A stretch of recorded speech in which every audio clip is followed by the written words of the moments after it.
Station Casinos is celebrating 50 years of serving locals here in Las Vegas, with events kicking off this Wednesday. So today on CityCast Las Vegas, we're taking a look back at a conversation Dayvid Figler and Sarah Lohman had with influencer Heather Collins about the best local casinos, the best deals, and a tip that could get you a room upgrade for just $20. It's Monday, June 29th. I'm Layla Mohammed, and here's what Las Vegas is talking about.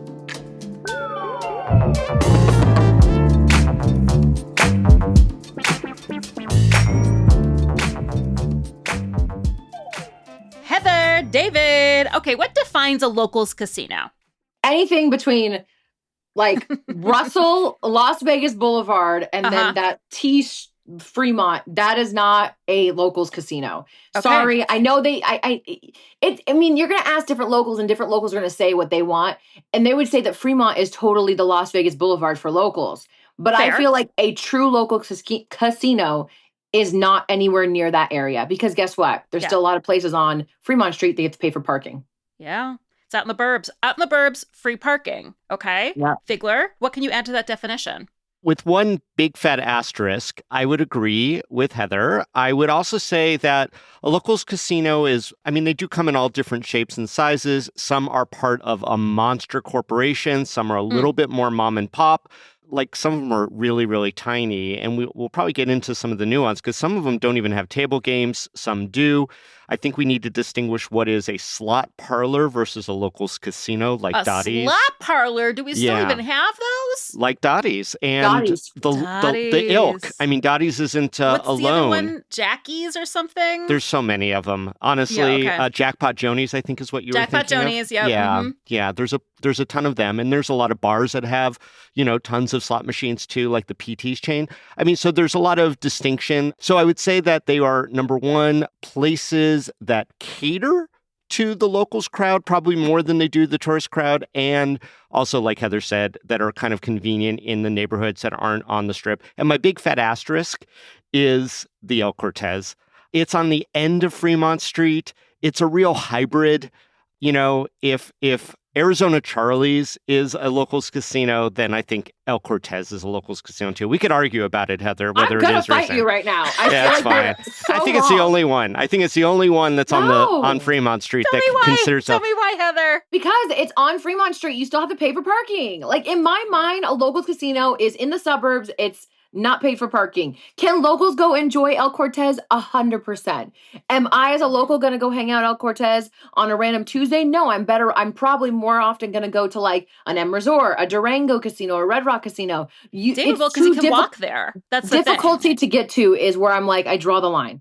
Yeah, no, I could absolutely walk there. It's downtown you live parking. Down there. Yeah, no, I do. So it's your local casino. That's fair. On a certain level, it is. And also, one thing that you see at El Cortez that you probably don't see a lot of other places, although I have another tiny asterisk on that, is the owner's always walking around and interacting with the clients and stuff like that. I mean, Jonathan Jossel does that. He's the CEO of Plaza.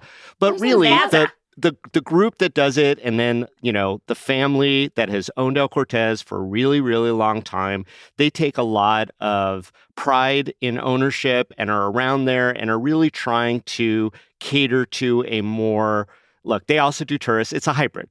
End round one. Ding, ding, ding, ding, ding. What about the Palms? Locals casino or no? No. I disagree. Because the Rio is across the street and they're going hard on locals. Like those, I feel like in my mind, those are hybrids because a tourist definitely could go there because it's close enough. But as a local, free parking, pretty good discounts. Both Rio and Palms both have free pools for locals. And it's convenient to get to. What's that graph that's like two circles that overcross? Venn diagram. Okay, I feel like there's the locals, there's a strip, and then there's our hybrids. El Cortez, hybrid. Plaza, hybrid. Palms, Rio, hybrid. So I feel like there's three categories, and I will give you that. You can put your El Cortez in the middle.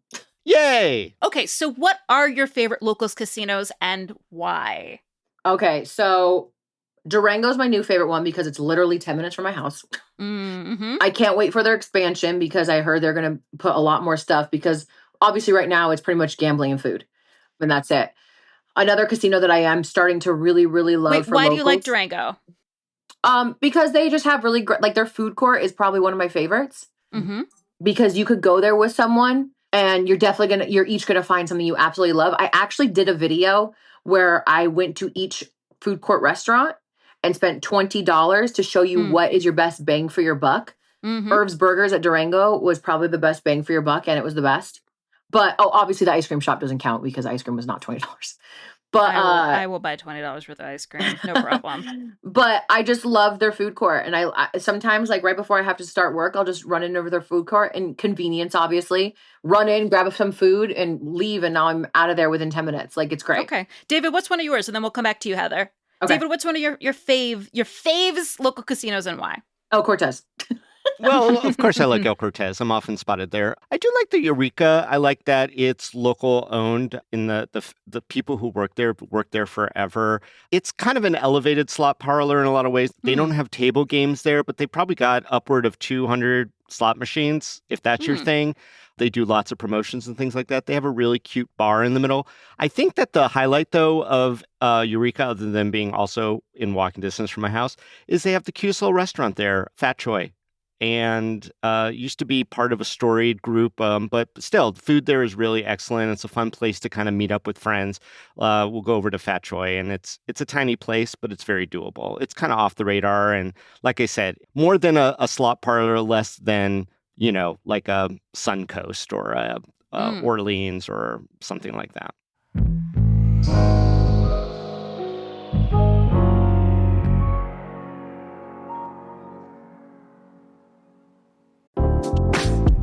Hi, I'm David Plotz. I'm the CEO of CityCast, a podcast network that includes this show you're listening to, and also 12 other CityCasts in 12 other cities. And each one knows their city as well as your local team knows yours. So isn't it time we connected them? Don't you want to know how they're tackling their bike lane problems and housing challenges and sidewalk dog poop crises? That's why I'm hosting a new podcast called Your City Could Be Better. Because it could be. Every week, I'll chat with a different host in our CityCast network about what their cities are doing right and wrong, the weird things they're trying, and the surprising successes, so that we can all learn how to make our cities a little bit better. Listen to Your City Could Be Better on YouTube or wherever you get your podcasts. All right, Heather, give me another one. I think we're starting to realize a trend here, though. We both picked our favorite local casino that was conveniently close to us. Yeah, definitely. That's why they're out in the That's what it's burbs. about. Yeah, I feel like your favorite local casino is probably something that is drivable distance that you're not going to be like, ugh. Another one that I really, really love, I would say these are both tied, Rio and GVR. And the reason why the Rio is because I feel like the Rio got a really big, like, revamp. Like, I went to their pool last year, and it was beautiful. It was free for locals. They also have a very good food court. I'm a food court girly, obviously, because maybe I'm just like, want all the options. Maybe I want fries from here, but burger from there. And I just feel like I really like what they're doing there. And like, that's a great casino that if you have family in town, to put them there because the prices aren't ridiculous. And I feel like you can get a good bang for your buck. But the reason why I love GVR and why it's tied, GVR is one of those casinos where I just want to go relax. Like, their pool is beautiful. It's my favorite spa in town, and locals get a discount Monday through Friday. Wait, what's GBR? Green Valley Ranch. Green Valley Ranch. Green Valley Ranch. Their pool's pretty incredible. Sorry, I wasn't up on the local lingo yet. No, you're fine. So the spa there is my favorite because you can get a massage, I think, for like less than $150. I haven't gone there in a while. But if during the week for 20% off locals, you can get a really good discount. And you could just spend the whole day at the spa, get a massage, chill in there. They've got their own little private pool area. They've got little day beds. It's never like super packed. So I feel like that's just a good like relaxation day. There's been a time where I had to go to work at 2 and got there at like, I think 8:30 for my massage or 9. And I just sat there until I had to go to work. And then I went to work and I was like, wow, what a great day.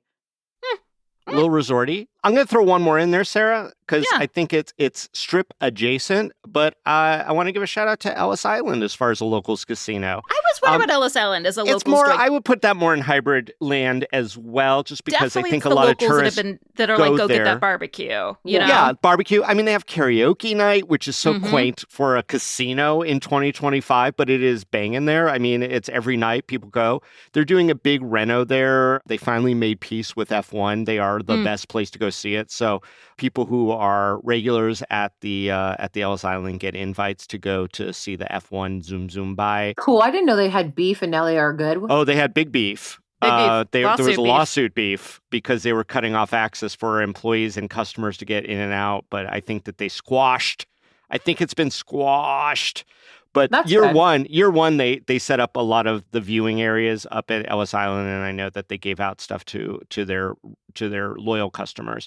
And then the Ellis family, you know, they're storied from their eggnog, which is also available up on Mount Charleston. They own the resort up there.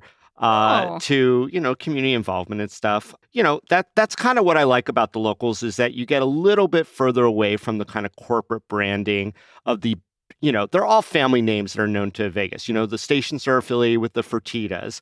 Boyd's have the Cannery and Sam's Town, et cetera. But, you know, the Ellis family is actual Ellis's. You know, Dollar it's margaritas nice. were how I got by as a 21-year-old. Yeah. So what about giveaways? You know, at the locals casinos, you could get like your, oh man, I mean, my elder friends who go to locals casinos, they do like an annual like clear out of their house. I got a great cast iron pot for free. So the giveaways, the trade-ins, who's got the best ones? I could not tell you. The cookware, the weird bar the stuff, jewelry, the purses, the beachwear, all that stuff. I mean, that is a weird. You could follow that path down to these marketing companies that have these contracts with the different casinos to do, you know, branded materials that they then give away. You see those on the Strip too, believe it or not. I mean, Caesars is pretty notorious for having those. Golden Nugget has a really big item giveaway, etc.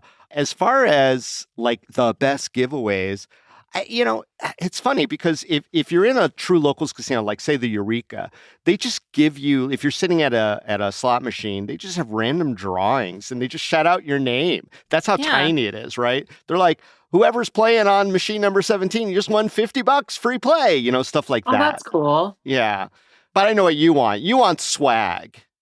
No, I don't even. I'll tell you what may be the happiest ever. And we did discuss this, like, check our Water Street episode because, of course, like, two of our oldest, like, locals casinos are down on Water Street. I don't think it was Palace Station because definitely the Rainbow Club and Emerald Isle predate Palace, Bingo Palace, don't you think? Well, I don't know, mid-70s? When did Rainbow come up? Yeah, I'd have to look. They're very cute. I highly recommend them. They do tons of free food, first of all. It's like Friday is pizza night. So I went with my friend Allison. She taught me how to play the video poker the first time I went. And while we were sitting there, like the guy got on the horn on the floor and he's like, all right, Adam and Jose are coming around with free Blue Bunny ice cream bars. And I was like, what? And Jose came over and was like, do you want a Blue Bunny ice cream bar? I'm like, yes, this is all I've ever wanted. It's just someone to hand me free ice cream. So obviously I'm not hanging out these casinos because I've never gotten free ice cream. I've never gotten free play. Oh my God. Like there was the one night David and I were down there, Rainbow Room had free pizza at 7 and Emerald Isle had free ice cream at 8. Like, come on. And I'm not to keep shouting out El Cortez, but they give out free ice cream bars too. Oh, Rainbow Club opened in 67, David. That is a straight up locals casino. Maybe the oldest. Maybe. And, you know, Henderson, different rules than Las Vegas. Henderson, baby. Come out to the wild side. So what is the most deeply local tip you can give us about locals casinos? The insider tip. Tipping $20 will get you pretty far in life. Oh. That ain't no lie. Tip on the first drink, obviously. A tip you tip anywhere. $20 anywhere. At any part of the casino, whether you want to park in the valet. Yeah. Like, you want your car to be waiting for you when you come out, Sarah? Yeah. A locals casino, $20 will get that. $20 pretty much does everything. $20, you're getting a room at this casino. You want a view of whatever, $20. Oh, the casino's not very busy tonight. Oh, can I get a little bit upgraded room? $20. You might have to throw 30 on that one, but like, I did that trick the other day. I tipped $20 the other day. I'm not going to say what casino. And Circus. Just no, but close. I tipped $20 and it literally got me a better facing room of like the strip area. And I was like, oh. When you were checking in, you tipped $20 and they upgraded your room? You just gave them $20 when you walked up to the... I said, it's a sneaky thing. It's a little It's a sneaky thing. You go, hey, are you guys got full capacity? And then they go, oh, no, we're not. We're pretty, we're half tonight. We're like, and you have the little bill folded in your fingers, and then you do the little Vegas slide. Come on, Sarah. I'm new here. Old school. I did a whole video on this on Raisin Vegas about where you can tip in Vegas and what it will get you. Okay, I love this. If you go to a Vegas show, if you go to like Cirque du Soleil or like an Absinthe or whatever, if you tip the usher $20 and there's seats in front, they will give them to you. So you just like, hey, my seats are here, but here, you might have to wait a second and make sure that no one's coming, but be like, hey, like maybe the show just started. It's like 5 minutes in and that seat right there is empty. You can be like, hey, is there any way I can move up to that seat? Are you cool with that? And they'll be like, let me check really quick. I actually did that at a show the other day too. But then she never came back. So I just moved myself. Oh, this is ballsy. I mean, this is like, I feel like, like I can haggle, but it took me, I had to learn it. This is like the next step of haggling is the preemptive tipping. Correct.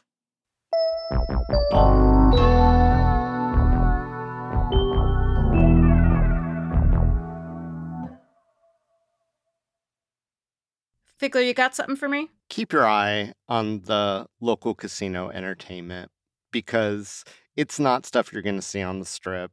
And it could be train wreck bad, but train wreck bad to me is amazing. Sometimes it's very, very low rent. Sometimes it's just a guy. Cover bands. Well, cover bands are more of like on the strip. Like this is, you don't even know what you're going to get. And it could go, and sometimes it's actually like really well-known old school people who are just kind of floating around, and you'll catch a show at the Cannery or catch a show. And if you listen to radio a lot, you hear a lot of these bands being advertised, but you got to keep your eye on it. It's like they don't have giant marketing budgets to let you know who's playing at a lot of these things.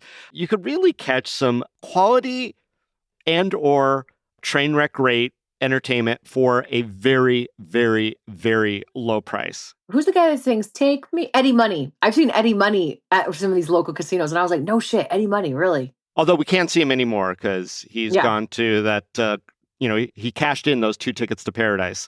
Back in the day, like I would say like 6 years ago, 7 years ago? Sure. He was playing at maybe the Suncoast it was? I don't remember which one it was, but it was Alex somewhere. Chilton played at Arizona Charlie's. I mean, who would even know? The box tops. Yeah, it's really remarkable what happens. And then sometimes they're not even marqueed. All the kimonos played at El Cortez. Come on, Sarah. They write some of our music. That is correct. For the show. I say them a lot. I'm a big fan. Isn't that wild? Yes. My dear friend, and I'm sorry, Heather, that this is becoming an El Cortez love fest, but my very dear friend, Puddle's Pity Party, the giant 7-foot clown with the golden pipes who's opening for Weird Al during his residency at Venetian, his very first out of Georgia show, because he's from Georgia, was at the Parlor at the El Cortez. So, yeah, you could really catch some really cool stuff. And I think that's a thing that can only happen at a locals casino and or a locals hybrid Venn diagram casino. El Cortez needs to give you an endorsement. They should, but I don't, what else? It's a fun place. Right. He's got strings to Paul. Okay, we touched on strip casinos, but are they doing anything nowadays to appeal to locals? No. Nothing. I mean, the only thing I can think of is putting good artists there for concerts. Okay, fair enough. I'm going to casinos, like, I'm a little bit of a different human because obviously I run this page. I'm trying to find the coolest and greatest things. So I'm a little bit of a different human, and I feel like I will go to a strip property to go see a concert, but here's a pro tip. I don't know if I should tell this pro tip. I'm going to tell this pro tip. I don't ever park at the casino that's having the concert because you will get charged a ridiculous fee for the parking. And you can't get out at the end. Yeah. You're I'd rather stuck. park like at a casino next door, or I'd rather park at a casino across the street and just walk it because you're going to be less likely to get stuck and you're not going to have to pay a $50 parking fee. So, I mean, there's tips and tricks of like going to these casinos so you don't get screwed. But that's the only way I'm going, unless it's like a brand new, like one of my favorite restaurants is Best Friends at Park MGM. I will go on a random Tuesday. Will I go on a weekend? Hell no. But I will go on a random Tuesday to Best Friends and figure it out. Delicious. The tacos that they're famous for are actually really, really delicious. Braised pork, I believe. Delicious. I think so. You're right. Yeah. There have been a lot of efforts over the years to pick up that sweet local coin. Some casinos are better at than others. A lot of it has to do with their marketing campaigns. So if you do sign up for the various players cards, et cetera, you get inundated with mailers and things of that nature, which are intended to lure you to come in. But as far as like a specific thing that they have done, I think that is a relic of the past. There used to be like the CEO of Mandalay was a guy named Glenn Schaefer. And Glenn had like a business degree, but he also had a creative writing degree from Iowa. And so he put in like an art gallery and an independent bookshop and all these other things that were totally designed to, appeal to locals to go and get, this is pre-writer's block, et cetera. And when he left, all that stuff left too, and so that didn't really resonate. When the Venetian put in the Guggenheim and the Hermitage and stuff, that was for everybody, but also was supposed to be like the art museum for Las Vegas locals, and that didn't really kind of make it either. No, so because they pay for the parking. Well, so there's that. Why is it important for casinos to appeal not only to the tourists but also to us locals? Business. I mean, the tourism is down in Las Vegas. And maybe they should reconsider that nickel and diming their locals is probably not the best idea ever. And also, since the tourists are not coming in as hard as they used to right now, I mean, everyone's talking about it. Maybe they should start to be like, all right, guys, you know what? For the rest of 2025, there's no parking for locals. I mean, I think the tourists are getting tired of being nickel and dime, too. I have a real mixed answer to how important locals are because, like Heather says, it's business. Whoa. I think we're very important. Oh, no, I think we're very important. Like Heather says, I mean, it's business, right? It's going to be making money, especially if the tourists aren't coming. I also have mixed feelings about that because I feel like in a lot of ways, it's sort of cannibalizing the people who are here. In other words, people come to Las Vegas to indulge in a little bit of gambling for a weekend or for a week. I don't know that gambling in a community was meant to be accessible 24/7, 365 days a week to all the people. And there is a social cost that we don't really talk a lot about. People who get caught up in that, especially the locals, and, they stay here. They're not going back to their own communities. So I feel like the question of social responsibility of the locals casinos needs to be discussed a lot more. But that said, people are going to find a way to gamble, and the locals casinos definitely fill that need, especially with, like we said, the convenience of it being nearby and the specials and the feeling of it being a place where you can meet up with friends or where you can make friends with some of the people who work there and stuff. I mean, it's a very interesting concept, but it's not without its risks, I think. Dayvid, Heather, thank you so much for your input. I'm so glad to know so much more about locals casinos. I want to know where all this free swag is that I'm missing out on. It's on Water Street, trust me. Okay. Thank you, guys. Thank you.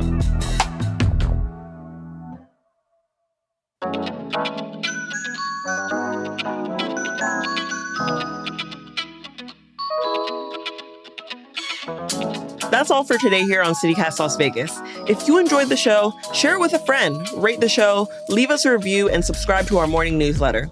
Don't forget, you can support this show and get great perks by becoming a CityCast Las Vegas neighbor at membership.citycast.fm/Las Vegas.